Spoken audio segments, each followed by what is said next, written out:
Hi, and welcome back to Critter's Chatter. Thanks for joining us for this episode, in which I shall be talking to Dr. Sean McCormack, celebrity vet, TV presenter, and passionate wildlife advocate about many subjects.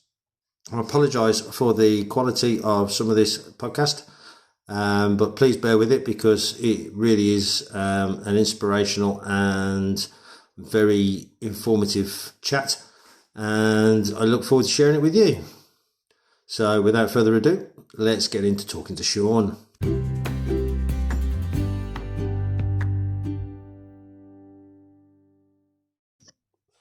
Right, hi, I am here with Critter's Chatter podcast with an amazing guy who's going to introduce himself now. So if you'd like to introduce yourself, Sean. Sure, yeah, thanks for having me, Dale. My name's Sean McCormack. I'm a vet and a conservationist and occasional TV presenter, and me and Dale go back a fairly long way, don't we? Yeah, about 14 years. I think it was just about 13 years, 2011, was it? The London Pet Show? Yeah. Yeah. It's good. And I must say, Sean's still as handsome as he ever was. And and you're a charmer, Dale. Bless you.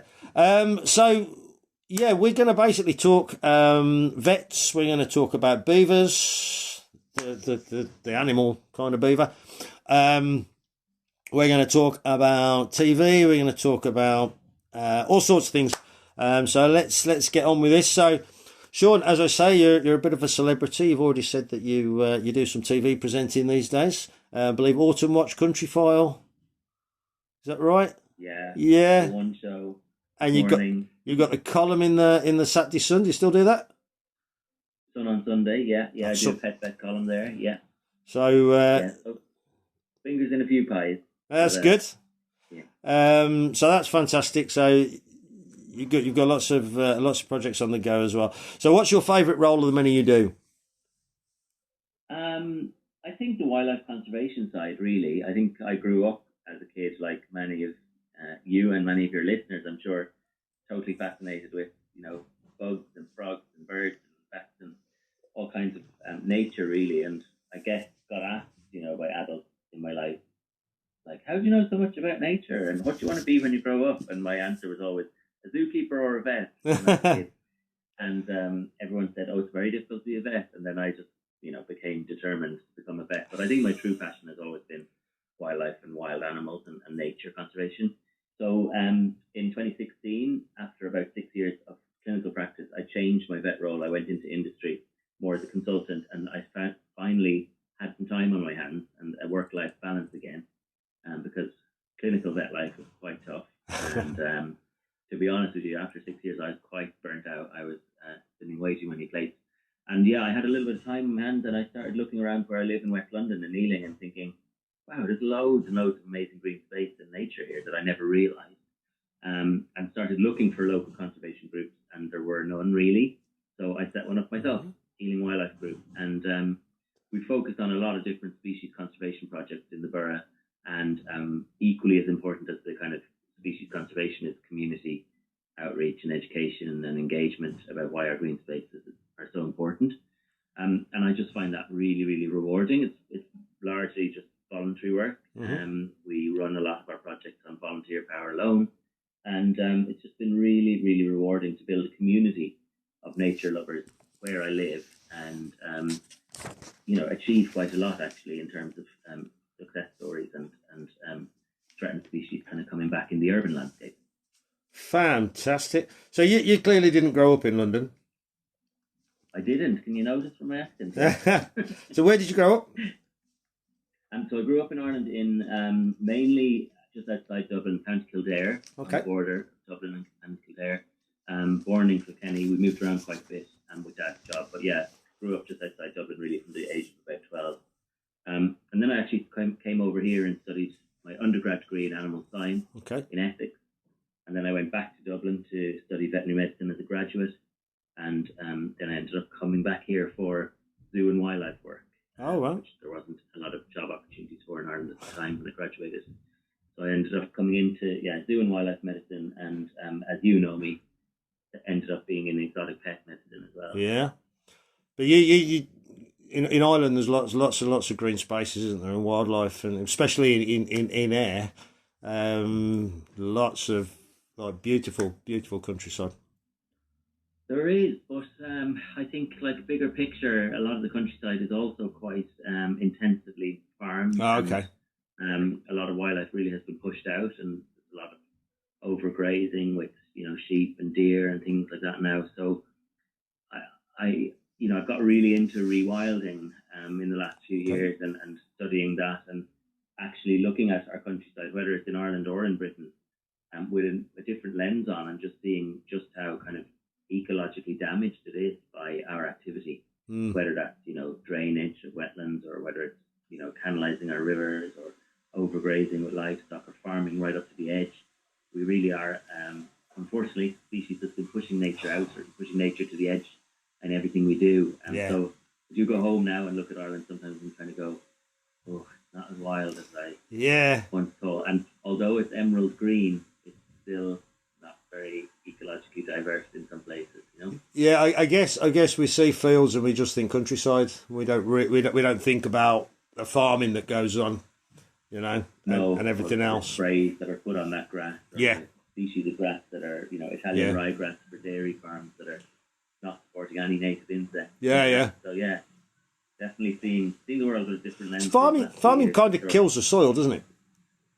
What's that? I say farming, it kind of kills the soil, doesn't it? Because they put that many chemicals into it. Yeah. Yeah, it really is damaging. Kind of soil health is kind of the fundamental thing that keeps ecosystems alive. Yeah. It's really the base layer of everything. Soil health, water health, and we're not very good at either, unfortunately, the way we're farming. So there's a great movement called regenerative agriculture now that's gaining traction, and a lot of progressive farmers are looking at how they can do minimal tilling of the soil. Okay. So they're not breaking it up and ploughing it and damaging all the fungal structures, networks and things that are keeping the soil healthy, and seeing if they can do rotational cropping or cover crops to put nutrients back into the ground rather than spraying artificial chemicals and fertilizers and things on it. So fantastic. It's an exciting area. Yeah, well, over in Worcestershire, where I live, every year they do a rotation, but they leave the fields to go fallow, and we get this amazing bloom. We have fields and fields of poppies. Amazing, and it's absolutely gorgeous to look at. And I'm assuming they do that to try and keep the soil as healthy as possible. To give the soil a break. Okay. And allow a natural cover to grow on it, to re-establish some of those kind of fungal networks and connections in the soil, and allow earthworms back in and things like that. Yeah. So we're seeing we are seeing a move towards more careful farming, because we've been warned by various bodies that we may have as little as 60 to 100 harvests left in our topsoil if we continue farming the way we have been farming for the last 150 years. Wow. That's not very many, is it? It's not, no. Depends on the paper you look at, but I've heard both of that range, 60 to 100 harvests. Wow. So that's 60 to 100 years ish. Exactly. Jeez. Yeah. Okay. So, we've only, we've only really come away from real traditional farming after World War II, and started kind of developing these agrochemical industries, started developing, better pesticides, herbicides, fertilizer, the advent of, farm machinery and intensification. It's only really in the blink of an eye we've moved away from kind of traditional nature-friendly farming practices and moved into wholesale production. And that's been at great cost to a lot of species, including ourselves. Yeah. There's contaminants in our food, chemicals absolutely everywhere. There's a lot of stuff we don't know of the kind of environmental impact of what how we've been producing food, and maybe that's responsible for a lot of our rising ill health and maladies and cancers and all sorts of things. So we definitely are at crunch point when it comes to climate change stuff, but also when it comes to how we're harvesting from nature and working against nature, not with it, is always going to be a bad move. Wow, 100% with you there. Very quickly there. Sorry. We got very serious very quickly. I know. Yeah. But I'm absolutely blown away by your knowledge on it, man. It's Yeah, it's fantastic. So when I was a kid, I always wanted to be a vet like you. I didn't even think about zookeeper. Didn't really go to the zoo, but yeah, being a vet was one of the things. But I got put off by the amount of study that was involved. And you said you did what, 6 years? I did 8 years. 8 years of study. There you go. That's what put me off. So you do more study than an actual human doctor. Medical doctor, human doctor. Yeah. So yeah, you can do veterinary. The minimum you can do it in is 5 years. Mm-hmm. It's obviously a really competitive course. So in Ireland, there's only one vet school. Okay. And so you're talking 70, 80 vets trained per year. So really, really competitive. So I didn't get in first round. And I decided then to do an undergrad degree in animal science in the UK, which wasn't available in Ireland. Mm-hmm. I thought that would give me an advantage to get in as a graduate later. So I kind of went the long way around. But I'm kind of glad I did, because the animal science degree kind of gave me a really good base for success in the veterinary degree. I'd already studied a lot of anatomy and physiology, biochemistry, and I kind of tailored my final year towards kind of wildlife and ecology and conservation. So yeah, it gave me a good grounding and kind of wide knowledge base, and steered the direction I've gone in, really, in terms of what I was interested in. Yeah. And you did when you were working in clinical practice, were you doing like standard dogs and cats, or? Yeah, so as I say, I moved over to England again as a newly qualified vet, because I got a job down in Kent that had 5 zoos on the books. So that was the really attractive thing for me. I wanted to work in zoo and wildlife medicine, so I came over for that, and it was a very mixed bag practice, mainly in clinical consults, dealing with dogs and cats and rabbits and small furry pets. Quite a good exotic caseload as well. So my kind of special interest in exotics was birds and reptiles, and then we had zoo work on top of that. So it was very varied, and definitely the kind of practice you could write a book out of. Yeah, I'll bet, yeah. Lots of funny stories, lots of mad scenarios, and kind of, pinchable moments where you're like, is this really happening? Am I really doing this? Am I really... Is this a prank call, Am I really operating on a lion? Operating on a clouded leopard, and admitting a seizuring vulture, and having, I shouldn't say too much, but having a relatively dangerous animal escape from its cage and being sent out with a dart gun to possibly tranquilize it and get it back in its cage. And some hairy moments, but there's definitely a future book in there, I think. But yeah, that was great. And then I moved up to London, and I worked in 2 practices. The first one had a small exotic caseload, which I grew myself, mainly through social media. You remember back then I was Exotic Pet Vet on Twitter, and putting lots of my case studies up then, and just built a bit of a following in the exotic pet community, and started developing the caseload there, and then moved to another vet practice which didn't have exotics, but I kind of brought it with me, and ran my own exotic service there. But 6 years in, Dale kind of burnt out, and kind of was like, this is just unsustainable way of working. And I kind of wanted to try different things and get a bit of my life back. So made a risky move into a small startup pet company as their head vet, and it paid off. It's been really good. And is that Tails.com? Tails.com, yeah, exactly. So we were a very tiny startup when I joined, and we've grown into a pretty big company now. So, Oh, really? That's still going? Yeah, we're in 9 countries in Europe now. Oh, wow. And feeding over 250,000 dogs in the UK. Wow. Yeah, so it's a different animal altogether than when I joined. There were 30 people in the one room. Okay. And everyone knew everything going on, and it was proper little startup. Yeah. Can I just take a break there? Yeah? Sure. Thank you.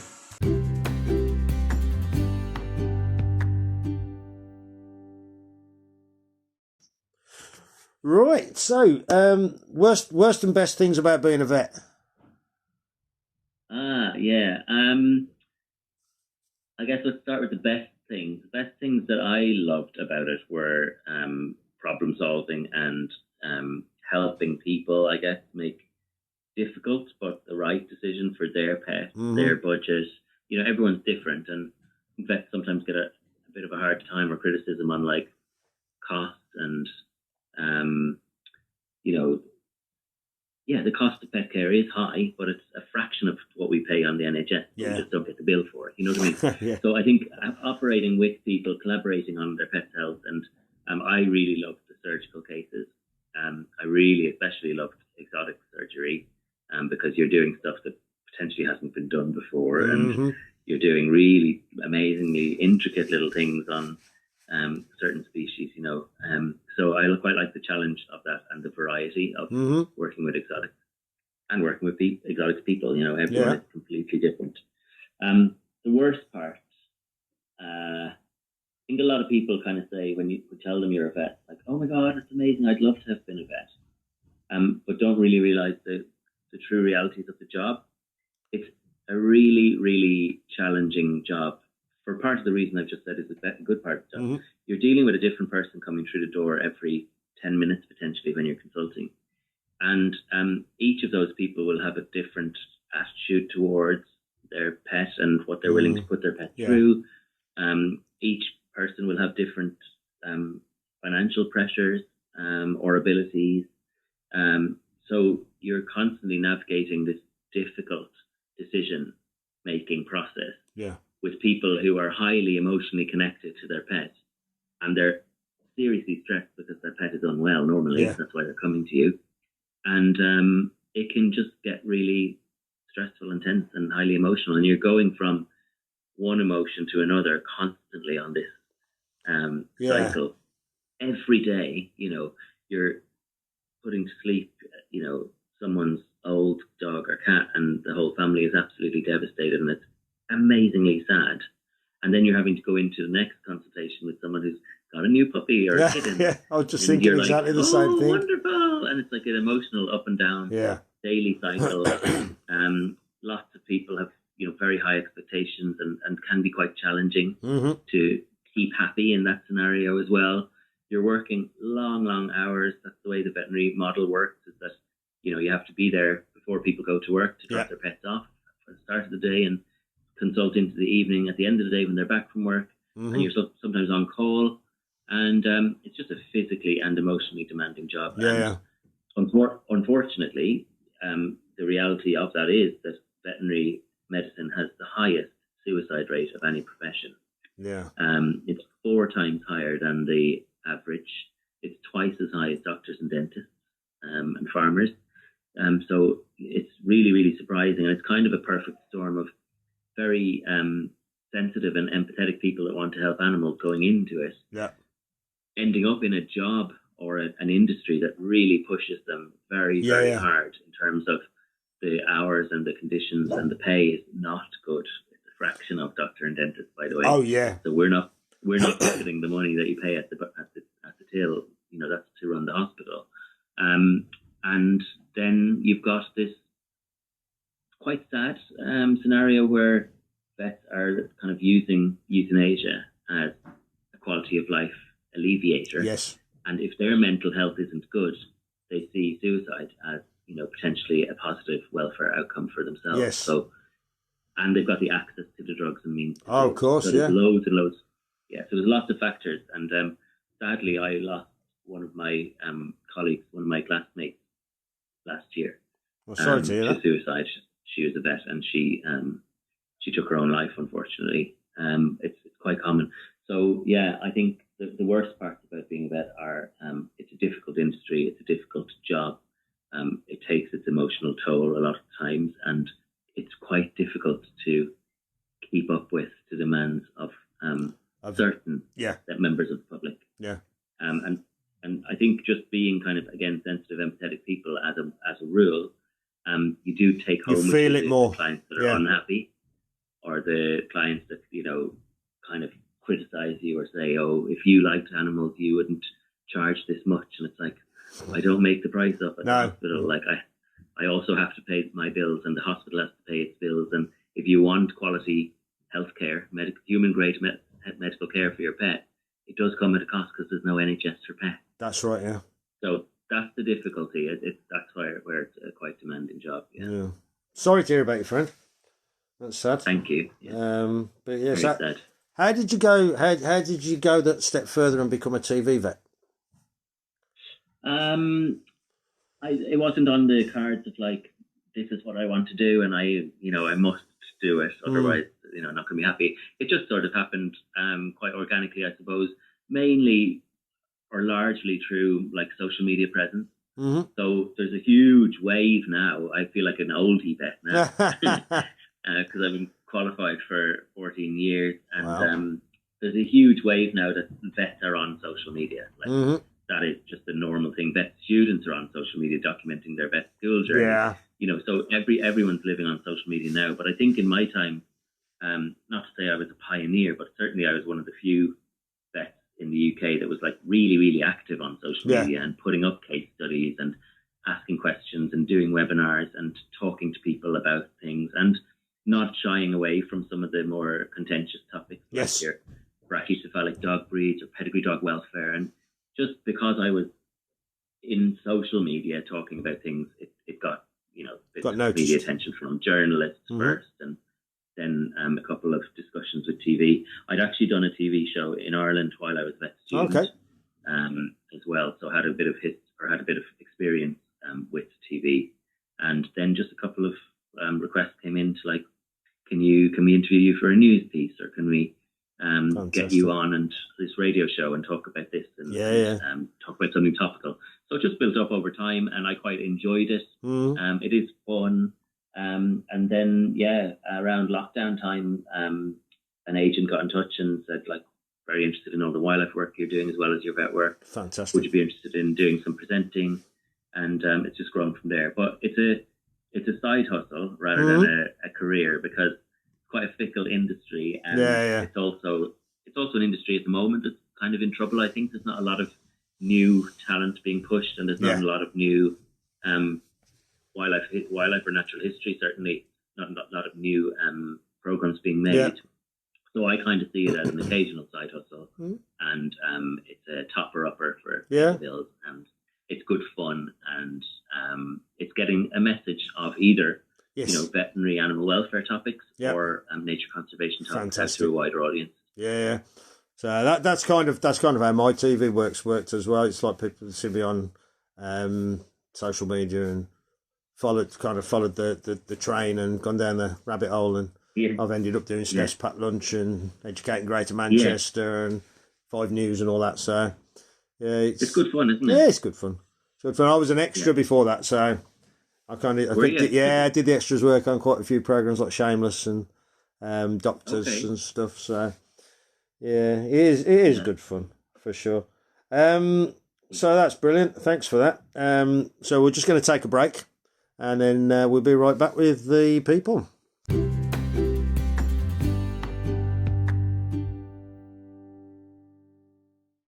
There you go. Right, so we're back. We're now going to talk about non-vet related subjects with Sean.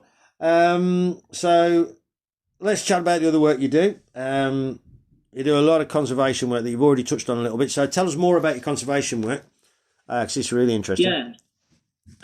So I set up Ealing Wildlife Group in 2016 when I changed jobs and had a bit of time in my hands. And it actually started a little bit by accident, because I was tagged on a Facebook post about a viaduct in Ealing, and was it true there's a load of bats living in there, and I started talking about bats on Facebook neighbourhood group, and people were kind of fascinated, and I thought, there seems to be a bit of interest here. So I set up Ealing Wildlife Group to put on some bat walks that summer, and I asked if people would be interested, would they maybe chip in £1 or £2 to cover the cost of buying a bat detector device, and 400 people responded and said they were interested in going on bat walks. So I knew there was some interest there, and then set up the group really as a Facebook group and the occasional walker talk kind of thing. It grew quite quickly. We started collaborating with the council park rangers on various kind of habitat management things, volunteering. And we got some funding first from Greg, the bakers. Really? They do a community environmental grant, So we got £2,000 to kind of restore a place called Bowles Meadow, and do it for bats. But anything you do for bats has knock-on effects on lots of other things as well. And we just gradually started taking on more and more projects and getting kind of bigger pots of money to do different things in the borough. So now we're at a stage where we have projects going, or we've had projects going we use like umbrella species. So we'll focus on species that we'll target some conservation efforts towards that species that everyone kind of loves and will get behind, but it'll have wider impacts on biodiversity in general. Oh, wow. We focused on hedgehogs, swifts, barn owls, peregrine falcons, great crested newts. All in London? We're doing all in Ealing in London, yeah. Wow. We are very lucky with a lot of green space. And the thing about urban wildlife is, like, actually it can be, you know, more confiding and more used to people, so you can kind of see it more oftentimes. Yeah. And also it helped that we had, you know, this growing group on Facebook from like several hundred members, you know, when we first set up, to now there's over 6,000. Wow. So you've got all of those eyes on the skies and on the ground and reporting back what they're seeing. We're seeing remarkable species showing up that I would never have dreamed of having in Ealing in London. So yeah, that was kind of the focus of it. And in more recent years, then we launched a Rewilding Ealing initiative, where the trigger was with our barn owl project. Yeah. One of the kind of interventions or things that we do to try and get barn owls breeding in the borough again was put up large nest boxes to simulate, you know, barn cavities or large hollow tree cavities that are kind of few and far between in the urban landscape. And the other thing, which is arguably more important, is allowing a lot of our meadow and grassland habitats to revert to rough grassland and to kind of rewild, so that they provide cover for small mammals which feed the barn owl and the kestrels and everything else. So we did that, and we kind of realised actually we've got some pretty decent habitat now. And one of the species that we thought we were missing in Ealing was Britain's smallest native rodent, the harvest mouse. Okay. So we launched a project called Rewilding Ealing, and the first part of that was to reintroduce the harvest mouse. The last known record of that species was 1979 in Ealing. And we surveyed 4 harvest mouse nests and whether they were present. We determined they were locally extinct, but we started breeding them and captive breeding them and releasing them, and partnering with several zoos to do that as well. Oh, wow. And so that's been a wildly successful project, because it's captured the imagination of people who really weren't that interested in nature conservation. Yeah. And when you throw the word rewilding and reintroduction of a lost species into the mix, other people come out of the woodwork and want to know about it. So one of the successes of the project is we said to everyone, we crowdfunded each phase and said, you can sponsor your own Ealing harvest mouse for £10. Oh, wow. And we raised the initial money of $2,500 in like 24, 48 hours. Wow. People just, I want 5 mice for my family. You know, here's 50 quid.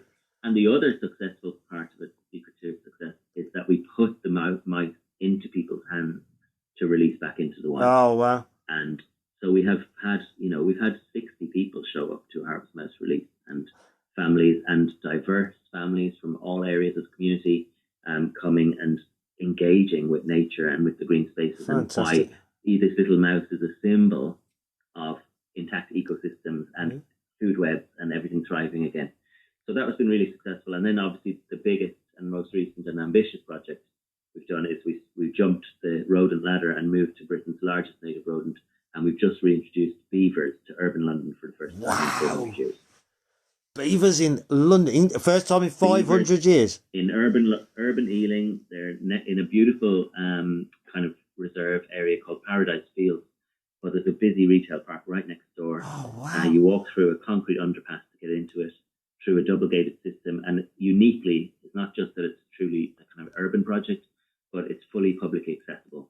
So we wanted it to be an immersive experience where people can learn that living alongside beavers again is just fine. And there might be some low-grade kind of mitigation efforts if you're, building a dam in the wrong place or, chewing on the wrong tree. But we can manage beavers very, very easily and cheaply in the urban landscape. And actually, they're already alleviating urban flooding this winter, having gone in there in October. How good's that? Yeah, so it's amazing. So next time you're in London, come see. They're at Paradise Fields. And we do tours, 3, if not 4 Saturdays a month. Oh, wow. And you can book them by searching Ealing Wildlife Group on Eventbrite, the ticketing website. I'm going to write that down because... Yeah, it's been fantastic. It's been a really rewarding collaborative project between Ealing Wildlife Group, a crowd called Citizen Zoo, a local community group on the farm nearby called Friends of Horsenden, and Ealing Council as well. And then we've been supported by Beaver Trust and the Mayor of London to do it as well. So, Oh, wow. yeah, a really big flagship kind of project for London. I think that's incredible to have beavers in urban London. They're in other cities around the world. So I studied one of my semesters. I did an international study semester in Vancouver in Canada. Okay. And there's beavers in downtown Stanley Park in Canada just fine, totally habituated to people and dogs and cyclists and things, and they're just getting on with things on the opposite riverbank to where everyone's wandering through the city park, you know. The same in Berlin and Munich and Perth in Scotland. Beavers can live alongside of us. We've just forgotten how because we lost them to extinction 400 years ago. Been such a long time, yeah. They've just reintroduced beavers in the Wyre Forest where I live, literally 5 miles down the road. Amazing, yeah. I saw the news on that. I think it was this morning or maybe yesterday. Fantastic news. They're popping up all over the place with, you know, licensed enclosure trial projects. But really what we need now is for the government to issue wild release licenses and get them back out into the wild because they're a native protected species. They have loads of benefits in terms of carbon capture into their wetlands, flood mitigation in winter, drought mitigation in the summer by storing more water on the land. Biodiversity benefits are through the roof. You know, Beaver Complex wetland supports so much other life. So there's really no reason why we should be holding back on this. And I think, unfortunately, going back to farming, a large vocal kind of segment of the farming lobby just doesn't want to have to deal with another wild animal on their land. And we just have to grow up a bit and say that, you know, we need nature. It's not going well without it. I was going to say that we're getting everything wrong. The more nature we got, probably the better we can kind of. I know we're all doing our bit to kind of drive electric cars and kind of, you know, bring our carbon footprints down. But the more nature we've got, the better for all that, really. Because it's all symbiotic, isn't it? Council. Yeah. Yeah. We brought the beaver idea to the council, and the council had already earmarked that site, Paradise Fields, for very expensive engineering work. Oh, really? To try and alleviate urban flooding. So we just said, look, beavers are a nature-based solution. They're far more cost-effective and sustainable in the long term. They put in the space of 5 months, they'd already built 5 dams, and they were holding back, you know, hundreds of thousands of metric tons of water when we were having storm events and percolating that water back slowly into the urban landscape instead of it gushing through the site unimpeded, you know. So they've done a phenomenal job in just the 6 months they've been there. 6 months, man. Amazing. Yeah. So looking back, looking at my questions, I've actually got a question about reintroduction of certain species. So obviously there's another one is the Eurasian buffalo that they're talking about reintroducing. The bison, sorry, yes. And maybe even a wolf into Scotland. Yes, there's talk of all of this. So bison have already been put out into a massive enclosure down in Kent, which I've been to. Okay.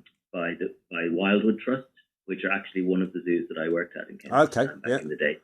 I kind of come full circle working with beavers back then and working with beavers now. But yeah, they put out a family of bison into this wood down there called the Blean. Wolves are extremely contentious. Like putting out a large herbivore is always going to be like, oh, that's an interesting story. Yeah. But when you get to putting out apex predators, people get nervous. Yeah. Sheep farmers in particular get nervous because, you know, wolves will kill livestock. Sheep, yeah. There's no getting around that. Yes. Britain is an island, and you're not going to get wolves coming back of their own accord. There will have to be an active introduction. But the reasons to do it, I would say, are especially in Scotland and the uplands, because we're missing the natural predator for deer. Yes. And deer are overpopulated and they're preventing forest regeneration, and they're creating, deer and sheep are creating really just barren landscapes that have very little wildlife, very little forest regeneration because they're overgrazed and there's no control. So too many sheep is a kind of contentious topic because it's a political issue, and the government is subsidizing farmers to produce sheep. Yeah. It's not really a profitable industry in sheep anymore. We don't actually, as a nation, even eat a lot of the lamb we produce. We export. That is exported, yeah. So we have to kind of ask, well, why do we keep farming sheep when it's kind of wrecking the landscape? Yeah. And then the deer issue, we actually should be, if we were thinking about ethical meat eating as a nation, we should be eating more venison and because less sheep. it's overpopulating. Yeah. Because that's a wild, ethical, quite healthy, lean meat, and the benefits of us increasing the consumption of venison would be that we're tackling the overgrazing problem. Yeah, and we get better biodiversity that way. Yeah. Yeah, and we've got 6 species of deer in Britain now. Only 2 of them are native: the red and the roe deer. Yes. We've got fallow deer, which were introduced by the Normans. We've got muntjac and Chinese water deer, which are just introduced oddities by Woburn, just dates back in the day. And which one am I missing? Sika deer, Japanese Sika deer, which can also hybridize with red deer and cause problems there. So we've got far too many deer, no predators. So the rewilding advocates are asking to bring back lynx, which I think probably will happen. And I think that's quite a suitable animal to bring back into Scotland. I think wolves is another issue, because you could release wolves in Scotland tomorrow, and next month they could be in Kent. Yeah. Because they can cover some ground, whereas the lynx is a lone, solitary kind of ambush predator. It likes forested areas. It mainly feeds on roe deer, small deer.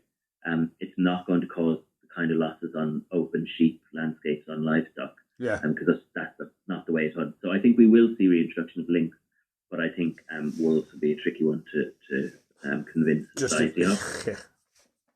I think it might be. We had enough trouble. Do you remember? That's a few years ago now, maybe 10 years ago, maybe. The foxes, people going on about foxes carrying off babies. Yeah. Yeah, do you remember that? That was London, wasn't it? It was like urban foxes got horribly. It was like a fox got into someone's house and scraped a baby's face, travelling over the cot or something. Yeah, and suddenly there was like an epidemic of baby killing foxes. Yeah. We have a very strange relationship with wildlife, here and in Ireland. I would say we have a kind of ingrained hatred or distrust or fear of predatory animals. Yeah, and we've lost our understanding that actually we need to have predators for everything to be in balance. Yeah, I see it on the wildlife group occasionally that someone will post, "Oh, a sparrowhawk came and ate my blackbird," and they're horrified, and it's like, but you're feeding the blackbirds and the blue tits and the robins, bird feed, and that's artificially boosting their numbers. And the sparrowhawk just sees that as a fast food takeaway. Yeah, it needs to eat too. Needs to eat, yeah. And the blackbird is eating the tadpoles out of your pond, and you're okay with that. But the sparrowhawk eats the blackbird, and you have a problem. So we have a bit of a disconnect problem to like nature and how it actually behaves. And taking out the top predators actually has allowed what we call the meso-predators to thrive. So things like foxes, badgers, crows, things like that are decimating, kind of ground nesting birds and some of the species that are in most trouble. So actually bringing back the apex predators that will exert pressure on them can have benefits for some of the lower species in the food chain as well. Yeah, because it's not so overcrowded. Yeah, fantastically interesting. So how you've got your Ealing Wildlife Group. Are those groups like yours, like all around the country, or because obviously lots of people live in big cities, and the fact that there's so much nature in Ealing is, to me, that blows me away, because it's London. You don't think of London having wildlife. Obviously, you've got pigeons and you've got foxes and stuff, and rats, but you don't think of like beavers and butterflies. I'm listening out the balcony window now, and I can hear parakeets. Oh yeah, parakeets.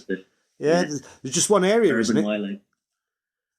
Yeah, there's loads around here. Oh, is there? I've actually got a nest box up with a camera in. I'm trying to record parakeets in the nest for the first time. Oh wow, that'd be cool. And so fingers crossed. Don't even know a few days. No visitors yet, but I'm hoping. Yeah, you'll get there. Yeah, no. Look, London is. I think it's over 40-something% tree cover, so it's actually classed as a forest. Okay.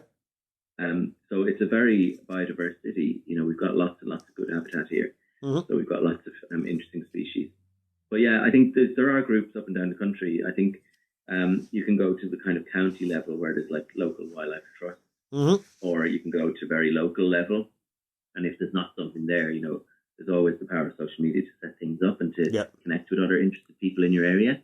But yeah, I think wherever you are, I think there's a real power and a kind of a therapy as well in thinking on global issues like biodiversity loss, climate change, the environment, whatever, but acting on it on a local level, because you connect with other people that are like-minded, they're trying to do something good. You get that warm glow of doing something good. We can't all take on the burden of our global issues at the moment, but we can act where we live locally, and inspire others to do things. So I would definitely recommend, if there's not a group that kind of satisfies your urge or itch to do something good in your area of interest, see about creating it yourself. Fantastic. Okay, so we can take another break there.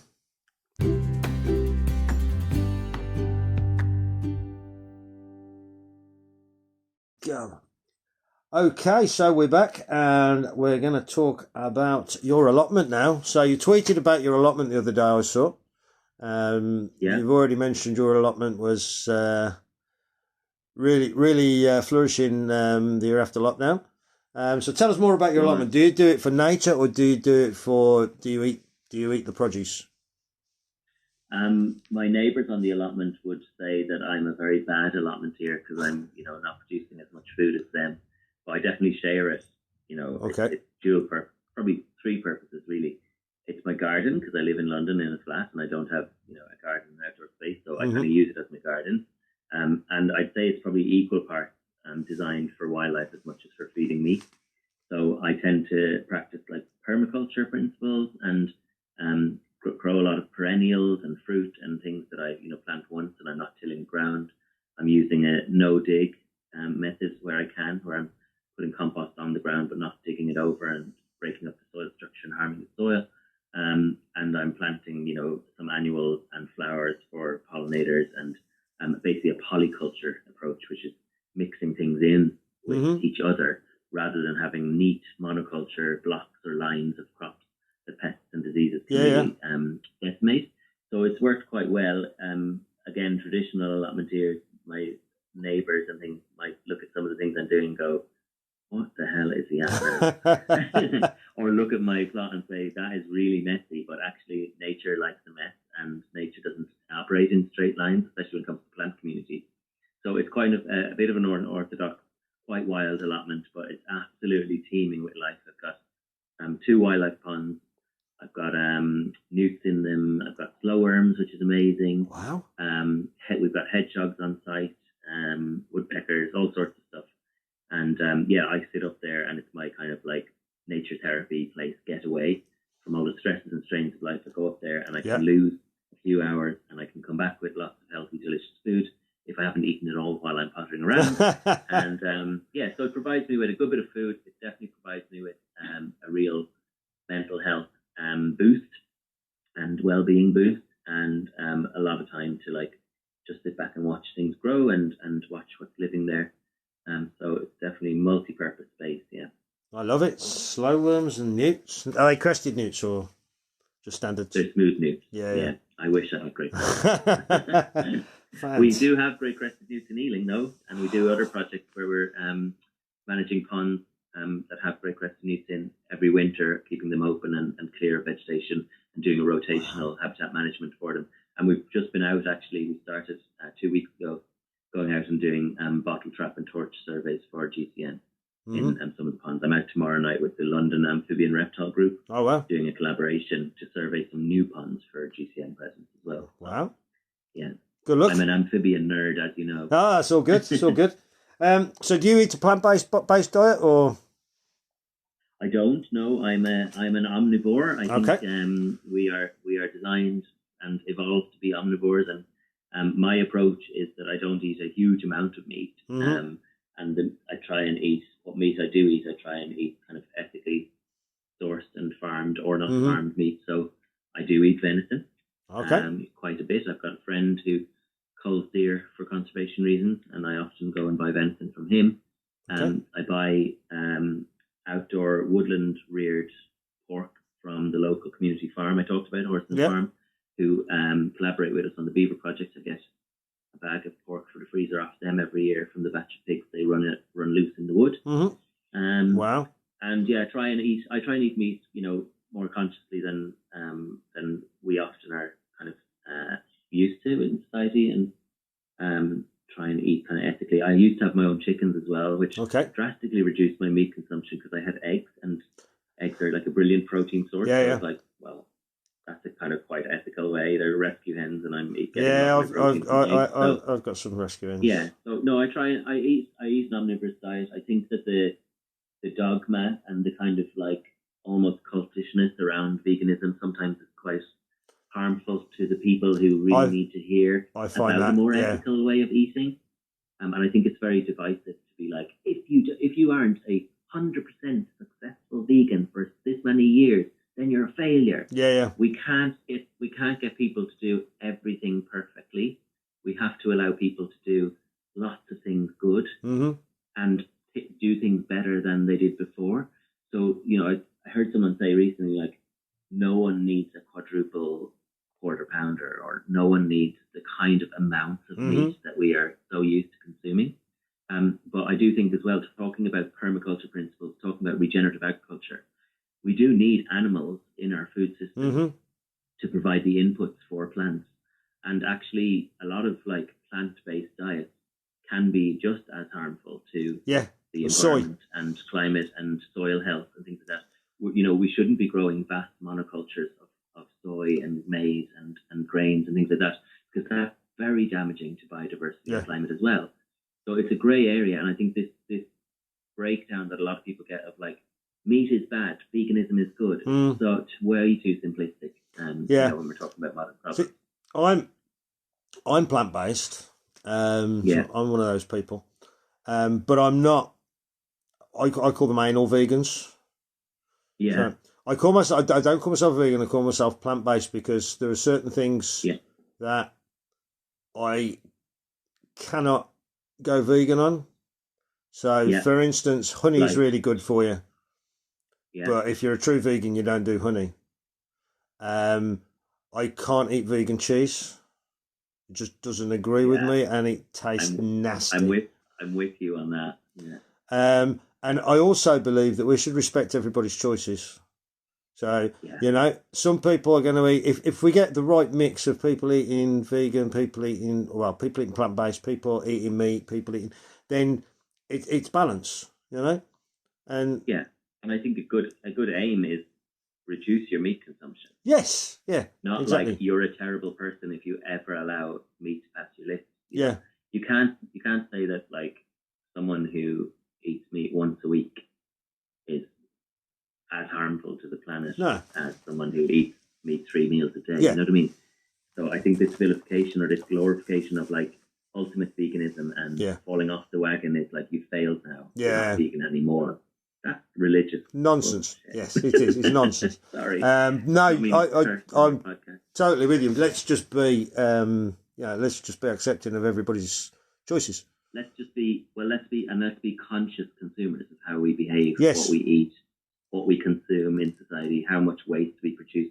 This is another thing. We can't talk about veganism or meat or whatever without talking about food waste. Yeah. The estimates are that over 40% of the food produced in the UK is thrown away. That is criminal. Oh, it is. Absolutely. That's the carbon footprint of our food there, let alone what we're eating. If we're throwing away, 40% of what we eat, basically.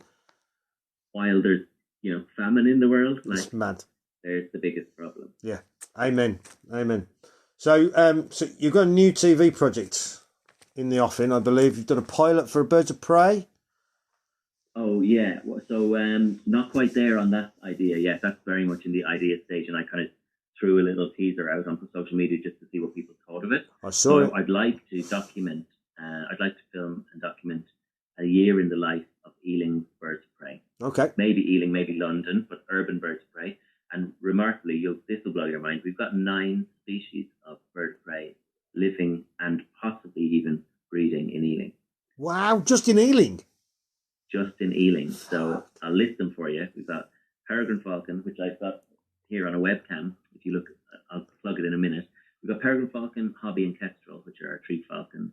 We've got sparrowhawk, we've got common buzzard, we've got red kite, and then we've got 3 owls. We've got little owl, tawny owl, and barn owl. Oh my God! Yeah. So you got red kites in London? Well, in The Ealing. red kites are really, really coming back, yeah. Wow. Yeah, from the Chilterns, basically, up the M40 corridor. Into I saw a few on my way through sort of the Windsor area. I was in Woking. Loads around there. Yeah. And they were everywhere. Every bird of prey I saw. Ton. You drive out the M40 out of London West, and you can see 30 in the sky at once in some places around the Chilterns. Yeah. Mad. Beautiful, man. Beautiful. Really successful conservation story, right? Which we need more of that. Yeah, because kites were going, weren't they? They were on their way out. They were down to 1 to 3 breeding pairs in Wales, I think. Mm. So functionally extinct, really, until they started bringing them back from Spain and from Norway. And they released them in Scotland, Wales, and the Chilterns. Yeah. Fantastic. Love it. So let's talk about dogs now. So you posted quite a few posts about Cross when Cross was on. And I'm pretty sure you're not into the way that pedigree dog breeding's going. I agree with you.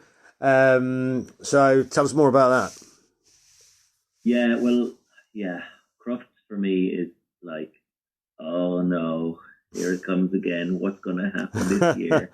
And I'm just constantly disappointed by the Kennel Club and the judges and the dog breeding fraternity in general, because I've been very interested from my undergrad degree in animal science, looking at like genetic health of pedigree dogs, doing projects and papers and things on it. And I just think like the fundamental line for me is we call ourselves a nation of dog lovers, but we've completely accepted a level of inbreeding and overbreeding and focus on exaggerating the appearance of these breeds to make them completely unrecognizable from what they were originally bred for.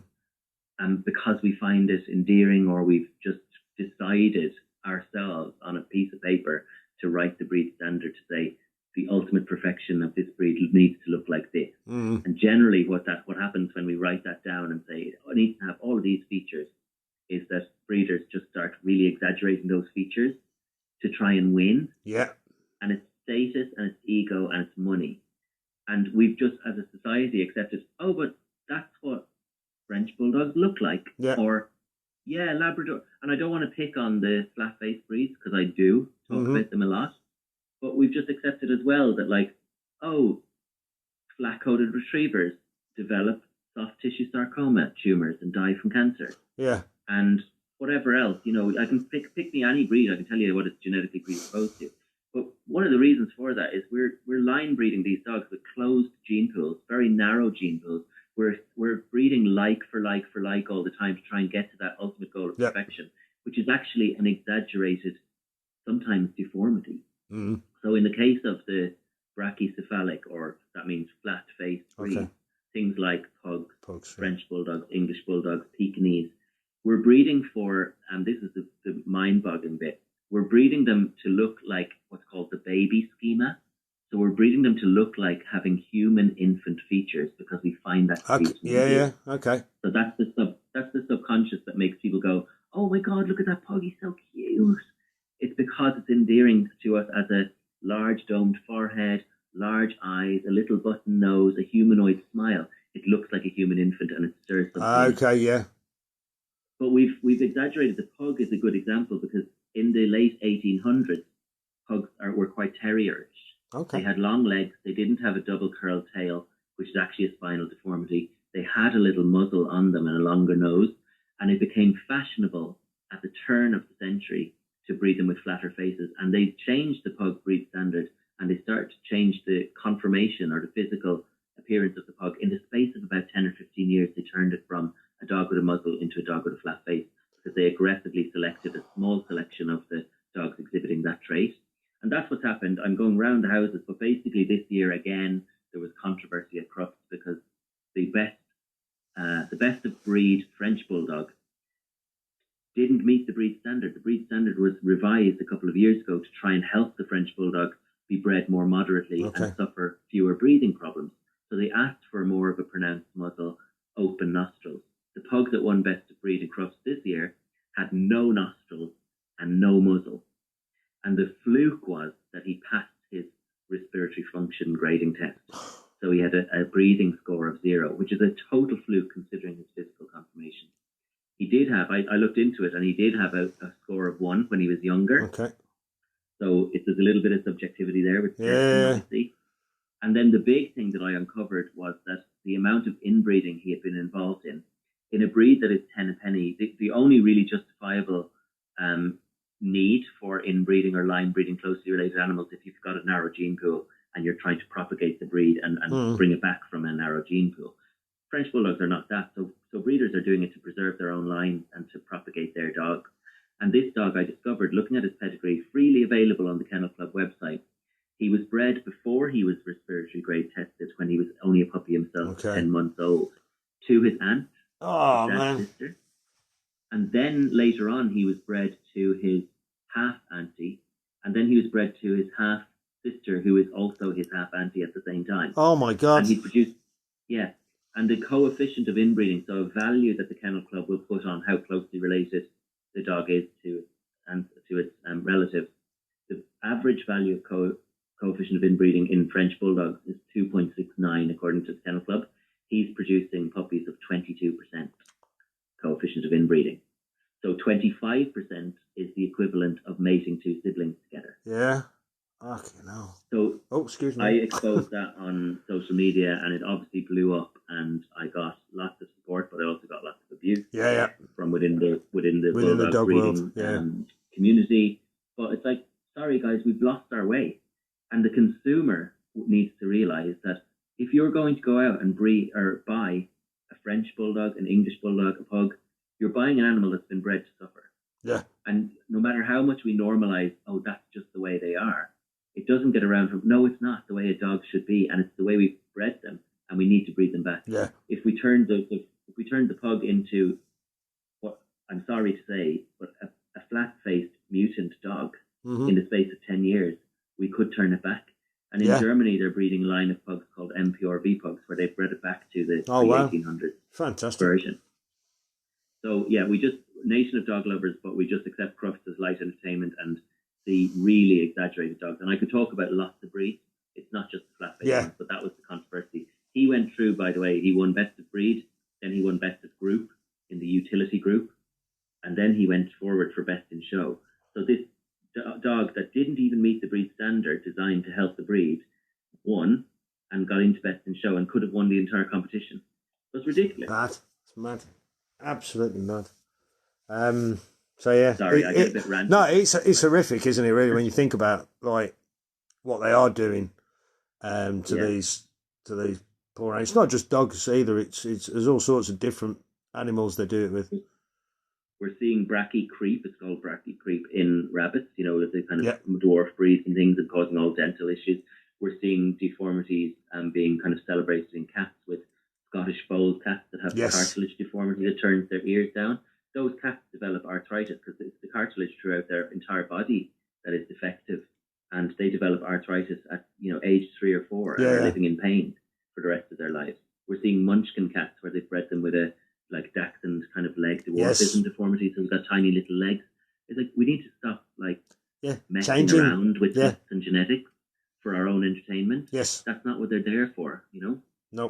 Nope, totally agree. And this is part of the reason that I got out of clinical veterinary life, because I just felt like I was firefighting one genetic disaster after another, and it was getting me down. I was like, I'm not having any impact here in the consult room, one-on-one with each owner coming through and going, oh, I didn't really know that this was going to be a problem for my dog. It's like I just had to try and get the message out to wider society that, guys, we need to wake up here and look at what we're doing on a wider scale. Yeah, horrendous. So before we go on to the fun questions at the end, so you told us about the Ealing Wildlife Project. We know we can find you in the Sunday Sun, your column. So plug all the rest of it. So you've got websites, you've got a podcast, you've got TV stuff, books. Tell us tales.com. Yeah. Tell us about your stuff, man. Plug everything. So I guess the single space to get me on and see what I'm up to is social media, Instagram and Twitter. I'm at ThatVetSean on there. Okay. So I'm no longer Exotic Pet Vet. I'm ThatVetSean. And then I've got a website, which is drshawnmccormack.com. update that a bit more. I work at Tails.com. I wrote a book called The Happy Dog Cookbook a few years ago. I remember that. Which is like healthy, nutritious recipes, treats for your dog. And the proceeds are going to a favourite charity of mine that my friends run called Street Vet. Okay. Which provide free veterinary care for people experiencing homelessness in their pets. Oh, wow. Fantastic. Yeah. And then what else am I plugging? Oh, podcast. I've done a podcast as well called Sean's Wildlife, and you can get it on Spotify, Acast, or any podcast provider of your choice. And TV stuff, I guess just it'll be drip fed through my social media, but I've got a few projects coming up. Okay. We have done a pilot actually for a series called Wild Drive, and the idea is myself and another wildlife nut called Billy Heaney. He's great, a friend of mine, good crack. We're going out with celebrities and trying to find like nature spectacles to show them in a kind of a carpool karaoke road trip. Oh, fantastic. Program. So we've released a little short pilot with Lorraine Kelly. Okay. Who I've worked with a number of times and is a good friend of mine. And we have that in talks basically with a production company at the moment. Okay, cool. And then hot off the press, I will share with you that I'm filming a bit of a top secret topic for BBC Springwatch next week. Oh, fantastic. So that will be out when Springwatch is out, end of May, early June. Yeah. Ooh, brilliant. Brilliant. So what's your favourite animal? Of all the animals in the world, what's your favourite animal? I think it's got to be a bird of prey, probably peregrine falcon. Okay. We've got a pair on Ealing Hospital. If you look at Ealing Wildlife Group on YouTube, you'll see our live webcam. Okay. And I'm looking at the female right now is sitting on 4 eggs. Oh, wow. I'm monitor to my right. And they're called Dusty and Freddie, after local music legends Freddie Mercury and Dusty Springfield. Oh, fantastic. So Dusty Springfield and Freddie... The only gay icon peregrine falcons in Britain, maybe. I love it. Yeah. Dusty and Freddie. They've raised 5 chicks there over the last 2 years, and they've got 4 eggs incubating right now. So it's a good little story to watch. I love it. I'll be on there after we finish there, I think. So that's great. And so we've got a fun question here. I know Chris, you know Chris Packham, but who's best, you or Chris Packham? I've got to say Chris. I mean, he's a pro, right?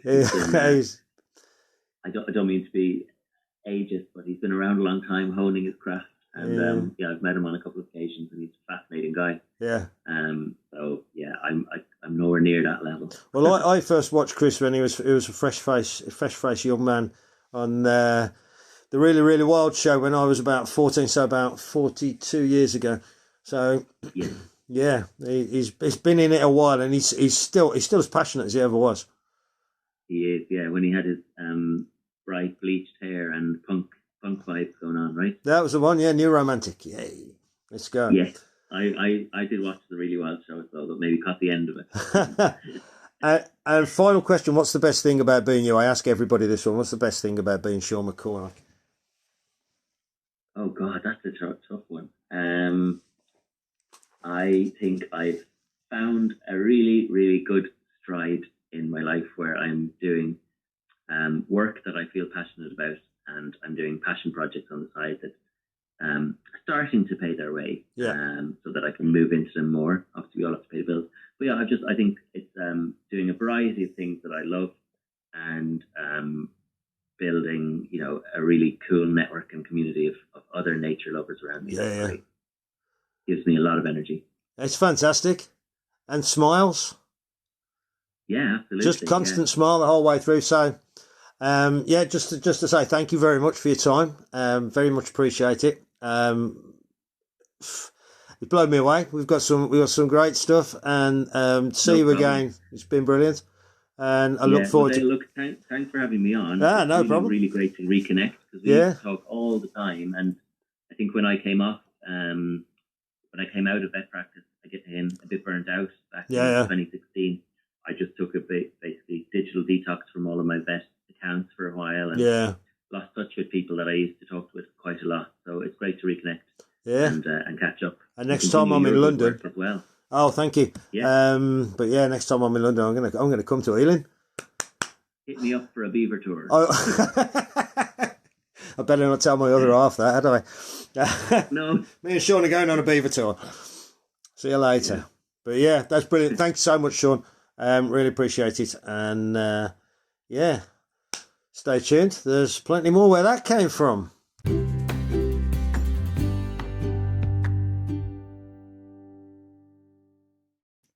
So that was Dr. Sean McCormack on Critterish Chatter. And join me next month for more, because there's plenty more where that came from.